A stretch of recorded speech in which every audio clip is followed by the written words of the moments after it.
Hello friends, இன்றைக்கி எங்கள் மாடி தோட்டத்தில் இருக்க தாமரை குளத்தை பற்றி தான் பார்க்க போகிறோம். வாங்க பார்க்கலாம். இது தாங்க எங்கள் வீட்டில் இருக்க தாமரை குளம். இது நாங்கள் வந்து 2 வெரைட்டி வச்சுருக்கேங்க. இது வந்து பிங்க் கலர் தாமரைங்க. பார்த்தீங்களா, இலையெல்லாம் பார்த்தீங்கன்னா எவ்வளோ பெருசாக இருக்குதுன்னு பார்த்தீங்களா. இது வந்து பிங்க் கலர். இதில் 2 மொட்டு வந்திருக்குதுங்க. இது பாருங்கள், உங்களுக்கு தெரியுதான்னு தெரில. இது ஒரு மொட்டு, இன்னொன்று வந்து பாருங்கள் குட்டி மொட்டு. இந்த இலைக்கு அடியில் மறைஞ்சிருக்கிறாங்க. இது எப்போவுமே ஸ்டாண்டிங் லீஃப் எப்போல்லாம் வருதோ அந்த மாதிரி ஹைட்டாக வருது பாருங்கள். இந்த மாதிரி ஸ்டாண்டிங் லீஃப் வந்த உடனே உங்களுக்கு மொட்டு வைக்க ஆரம்பிச்சிருங்க. மேக்ஸிமம் எல்லா தாமரை வெரைட்டிலையுமே. இது வந்து ஒரு வெரைட்டி, பிங்க் கலர் வெரைட்டி. இது வந்து ஒயிட் க்ளோன்னு சொல்லிட்டு இது வந்து இன்னொரு வெரைட்டி. இது வந்து ஒயிட் கலரில் வரும். 2 பூவுமே நல்ல பெரிய பூவாக வருங்க.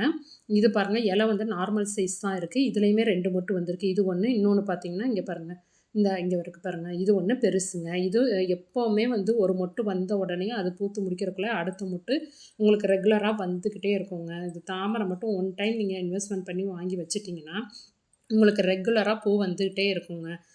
பார்க்குறதுக்கு ரொம்ப அழகாக இருக்கும். மேக்ஸிமம் எல்லார் வீட்லேயும் வந்து மாடி தோட்டத்தில் ரோஸு மற்ற எல்லா செடியும் வச்சுருப்பாங்க. தாமரை வச்சுருக்கிறது ரேரு தான். ஆனால் இப்போ எல்லாருமே வளர்க்குறாங்க. ஸோ உங்களுக்கும் இந்த மாதிரி தாமரை வந்து வளர்க்கணும், நம்ம மாடி தோட்டத்துலையும் வளர்க்கணுன்னு ஆசைப்பட்றவங்க இந்த மாதிரி வாங்கி வச்சு வளர்க்கலாம். ஆனால் ஒன் டைம் இன்வெஸ்ட்மெண்ட் பண்ணாலே போதும். ஈஸி தாங்க. அதுக்கு ஒரு 4 சிம்பிள் ஸ்டெப் நீங்கள் ஃபாலோ பண்ணிங்கன்னா போதும். அந்த ஸ்டெப் என்னன்னு பாருங்கள். ஃபஸ்ட்டு வந்து வாரத்துக்கு ஒரு டைம்ஸ் வந்து நீங்கள் தண்ணி மாற்றியே ஆகணும். இப்போ பாருங்கள், என் தண்ணி வந்து மாற்றி 1 வாரம் ஆச்சு. இப்போ அந்த மாத்திர டைம் தான்.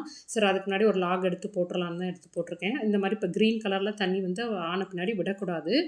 ப்ளஸ் இதில் வந்து கொசுவும் முட்டை வைக்க ஆரம்பிச்சிடும். நீங்கள் வீக்லி ஒன்ஸ் தண்ணி மாற்றிட்டே இருந்தீங்கன்னா உங்களுக்கு வந்து தண்ணி ப்யூராகவே இருக்கும்.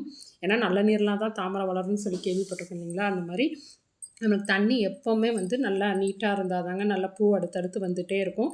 நல்லா ஃப்ரெஷ்ஷாக இருக்கும். இலைகள் வந்து எந்த நோய் தாக்குதலும் இல்லாமல் நல்லா ஃப்ரெஷ்ஷாக இருக்கும். செகண்ட் திங் பார்த்திங்கன்னா, நீங்கள் மண் ப்ரிஃபர் பண்ணுறப்ப கொஞ்சம் களிமண் மாதிரி இருக்கிற மாதிரி ப்ரிஃபர் பண்ணுங்கள். இந்த குளத்துலலாம் இருக்கும் பாருங்கள், சேறு மாதிரி கலந்த களிமண், அந்த மாதிரி இருக்கிற மாதிரி ப்ரிஃபர் பண்ணுங்கள். ப்ளஸ் வந்து அதில் வந்து கல் எதுவுமே இருக்கக்கூடாதுங்க. அதாவது இடையில இது வந்து ஸ்ட்ரக் ஆயிடுச்சுன்னா மண் வந்து ரொம்ப நைஸாக இருக்கணும்.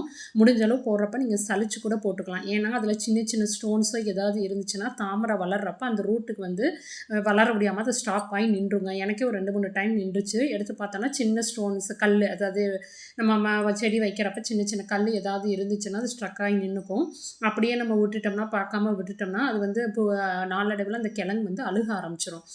அதனால் நீங்கள் மண் ப்ரிஃபர் பண்ணுறப்ப கண்டிப்பாக கொஞ்சம் சலிச்சு கூட நீங்கள் ப்ரிஃபர் பண்ணிக்கலாம். இடையில சப்போஸ் உங்களுக்கு அப்படி ஸ்ட்ரக் ஆகி தாமரை வளர்றது ஸ்டாப் ஆயிடுச்சுன்னா திரும்ப எடுத்து நீங்கள் ரீபாட்டிங் பண்ணி பாருங்களேன். அதில் வந்து உள்ள ஸ்டோன் இருக்கும். அப்படி இருந்தால் தான் அது வந்து உங்களுக்கு ஸ்ட்ரக் ஆகி நிற்கும். ஏன்னா இது வந்து தாமரை வந்து ரவுண்டாக வந்து சுற்றி வளருங்க. ஏன்னா ஒரு சைடில் வச்சுட்டோன்னா அப்படி வேறு மாதிரி ரவுண்ட் ஷேப்பில் அப்படியே சுற்றி வேர் வச்சுட்டே இருக்கும். சென்ட்ரலெல்லாம் அது வைக்காது, அப்படி ரவுண்டாக வச்சுட்டே இருக்கும்.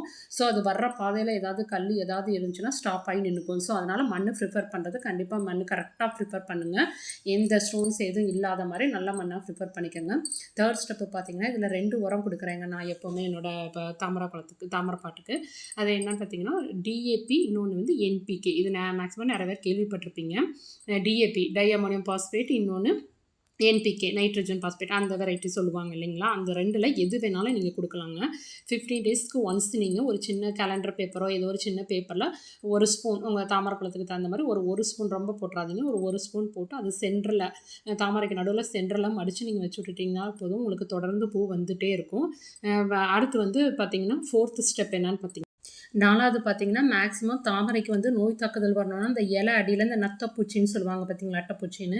அதுதான் வந்து நம்ம தாமரை இலையெல்லாம் நல்லா சாப்பிட்டு வந்து தாமரை அந்த வளர்ச்சியை வந்து தடுத்துரும்.